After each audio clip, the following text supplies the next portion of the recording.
High বন্ধুরা, নতুন blog নিয়ে আমি চলে এসেছি। আমি মটর শাক দিয়ে ধনেপাতা, ব্লান শাক, পালং শাক দিয়ে রান্না করব। আর এটা হচ্ছে বেথে শাক, মানে এটাকে বেলে শাকও বলা হয়। এটা হচ্ছে আমাদের মটরগুলোই শাকের মধ্যেই, জমিতে শাকের মধ্যে হয়েছে, তাই ওটাকে তুলে নিয়ে এসেছিলাম। শাকটা আমি ধুয়ে নিয়েছি। শাকটা ধোয়ার পরে আমি থালাতে রেখে দিয়েছি।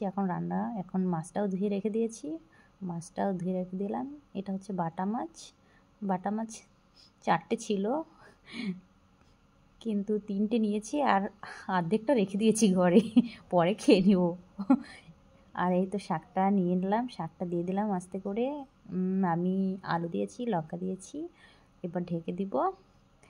এই শাকটা দেওয়ার পরে ঢেকে দেব। ঢেকে দেওয়ার পরে সেদ্ধ হয়ে গেছে, নামিয়ে নিয়েছি। নামিয়ে নেওয়ার পরে আমি এখন কালো জিরে আর হচ্ছে তোমার ফোড়ন দিয়ে নামিয়ে নিয়েছি। এই দেখো শাকটা হয়ে গেছে। তোমরা বলো এটা কেমন হয়েছে, আমাকে প্লিজ কমেন্টে তোমরা সবাই জানাবে এটা কেমন হয়েছে।